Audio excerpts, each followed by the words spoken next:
Day 143? I'll look later.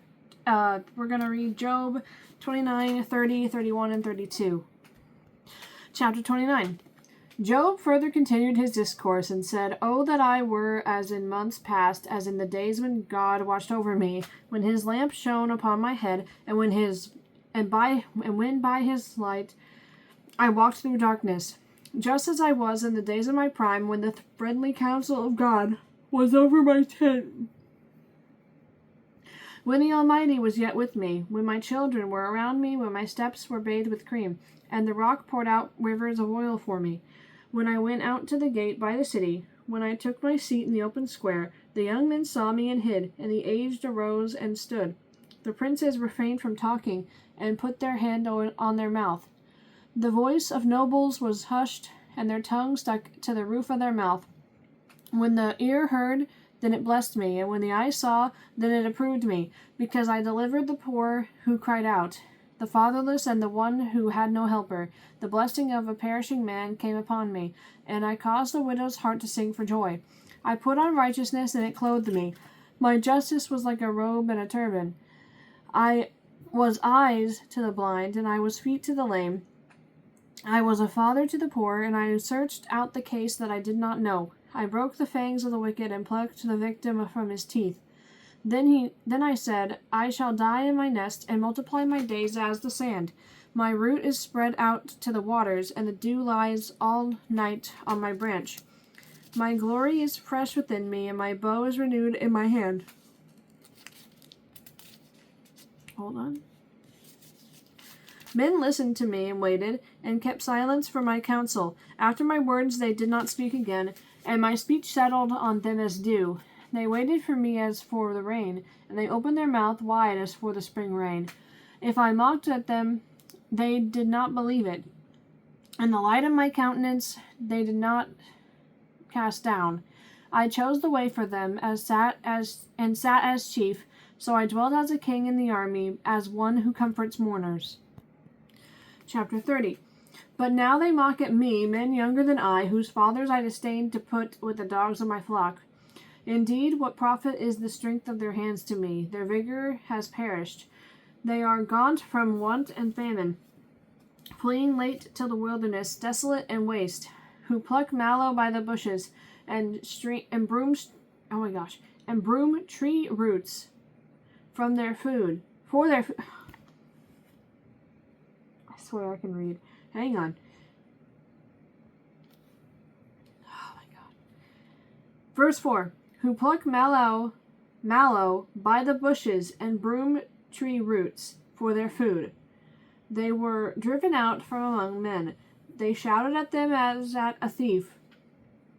They had to live in the clefts of the valleys, in caves of the earth and the rocks. Among the bushes they brayed, under the nettles they nestled. They were sons of fools, yes, sons of vile men. They were scourged from the land. And now I am their taunting song, yes, I am their byword. They abhor me, they keep far from me. They do not hesitate to spit in my face, because he has loosed my bowstring and afflicted me. They have cast off restraint before me. At my right hand the rabble arises. They push away my feet, and they raise against me their ways of destruction. They break up my path, they promote my calamity. They have no helper, they come as broad breakers. Under the ruinous storm they roll along. Terrors are turned upon me. They pursue my honor as the wind, and my prosperity has passed like a cloud. And now my soul is poured out because of my plight. The days of affliction take hold of me. My bones are pierced in me at night, and my gnawing pains take no rest. By great force my garment is disfigured. It binds me about as the collar of my coat. He has cast me into the mire, and I have become like dust and ashes. I cry out to you, but you do not answer me. I stand up, and you regard me, but you have become cruel to me. With the strength of your hand you oppose me. You lift me up to the wind and cause me to ride on it. You spoil my success, for I know that you will bring me to death, and to the house appointed for all living. Surely he would not stretch out his hand against a heap of ruins if they cry out when he destroys it. Have I not wept for him who was here? Have I not wept for him who was in trouble? Has not my soul grieved for the poor? But when I looked for good, evil came to me, and when I waited for light, then came darkness. My heart is in turmoil and cannot rest. Days of affliction confront me. I go about mourning, but not in the sun. I stand up in the assembly and cry out for help. I am a brother of jackals and a companion of ostriches. My skin grows black and falls from me. My bones burn with fever. My harp is turned to mourning, and my flute to the voice of those who weep. Chapter 31. I have made a covenant with my eyes. Why then should I look upon a young woman? For what is the atonement of God from above, and the inheritance of the Almighty from on high? Is it not destruction for the wicked, and disaster for the workers of iniquity? Does he not see my ways and count all my steps? If I have walked with falsehood, or if my foot has hastened to deceit, let me be weighed on honest scales, that God may know my integrity. If my step has turned away from the way, or my heart walked after my eyes, or if any spot adheres to my hands, then let me sow and another eat. Yes, let my harvest be rooted out. If my heart has been enticed by a woman, or if I have lurked at my neighbor's door, then let my wife grind for another, and let others bow down for her. And let others bow down for her. Oh my word. Hold on. Let me reread that verse. Verse 10.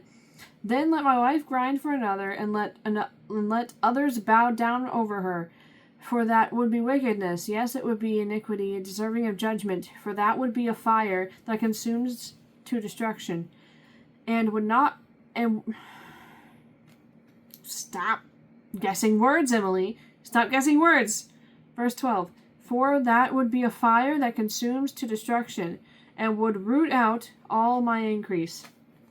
If I have despised the cause of my male or female servant, when they complained against me, what then shall I do when God rises up? When he punishes, how shall I answer him? Did not he who made me in the womb make them? Did not the same one fashion us in the womb? If I have kept the poor from their desire, or caused the eyes of the widow to fail, or eaten my morsel by myself, so that the fatherless could not eat of it, but from my youth I reared him as a father, and from my mother's womb I guided the widow. If I have seen anyone perish for lack of clothing, or any poor man without covering, if his heart has not blessed me, and if he was not warmed with the fleece of my sheep, if I have raised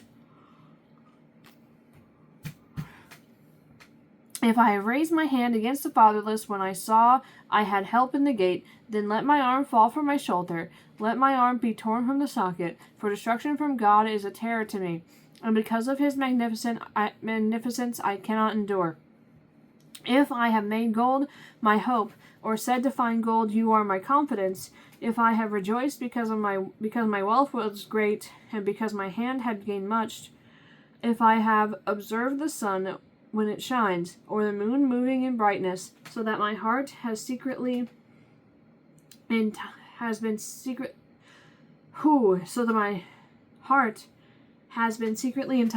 and my mouth has kissed my hand. This also would be an iniquity deserving of judgment, for I would have denied God who is above. If I have rejoiced at the destruction of him who hated me, or lifted myself up when evil found him, indeed I am not allowed my mouth to sin by asking for a curse on his soul. If the men of my tent have not said, who is there that has not been satisfied with his meat? But no sojourner had to lodge in the street, for I have opened my doors to the traveler. Pause. A lot of people misinterpret the word sojourner. I don't even think I'm saying it right, but I know that it means somebody who is just passing through your land, who is a foreigner, or is staying for a little while but intends to leave. Not a foreigner coming here to stay indefinitely and not a... Anyway, sorry. What was I saying? Where was I? Verse 33. If I have covered my transgressions as Adam by hiding my iniquity in my bosom, because I feared the great multitude and dreaded the contempt of families, so that I kept silence and did not go out of the door. Oh, that I had one to hear me. Here is my mark. Oh, that the Almighty would answer me, that my prosecutor had written a book. Surely I would carry it on my shoulder, and bind it on me like a crown. I would declare to him the number of my steps. Like a prince, I would approach him. If my land cries out against me, and its furrows weep together, if I have eaten its fruit without money, or caused its owners to lose their lives, then let thistles grow instead of wheat, and weeds instead of barley. The words of Job are ended. One moment. Chapter 32. So these 3 men ceased answering Job, because he was righteous in his own eyes. Then the wrath of Elihu the son of Barachel, the Buzite of the family of Ram, was aroused against Job. His wrath was aroused because he justified himself rather than God. Also against his 3 friends his wrath was aroused, because they had found no answer, and yet had condemned Job. Now because they were years older than he, Elihu had waited to speak to Job. When Elihu saw that there was no answer in the mouth of these 3 men, his wrath was aroused. So Elihu the son of Barachel the Buzite answered and said, I am young in years, and you are very old. Therefore I was afraid, and dared not declare my opinion to you. I said, age should speak, and multitude of years should teach wisdom. But there is a spirit in man, and the breath of the Almighty gives him understanding. Great men are not always wise, nor do the aged always understand justice. Therefore I say, listen to me, I also will declare my opinion. Indeed, I waited for your words. I listened to your reasonings while you searched out what to say. I paid close attention to you, and surely not one of you convinced Job or answered his words, lest you say, we have found wisdom. God will vanquish him, not man. Now he has not directed his words against me, so I will not answer him with your words. They are dismayed and answer no more. Words escape them, and I have waited, because they did not speak, because they stood still and answered no more. I also will answer my part. I too will declare my opinion, for I am full of words. The spirit within me compels me. Indeed, my belly is like wine that has no vent. It is ready to burst like new wineskins. I will speak, that I may find relief. I must open my lips and answer. Let me not, I pray, show partiality to anyone, nor let me flatter any man, for I do not know how to flatter, else my Maker would soon take me away. All right. Tomorrow we'll read 33, 34, 35, and 36. Hopefully I'm a little bit more cohesive, literate, whatever. Able to... My biggest problem is I do this thing where I predictive read. I will start a sentence and then I'm like, oh yes, this word is next, and then I'm just completely wrong. That's my biggest problem with reading right now, if you couldn't tell. Let me get the cat.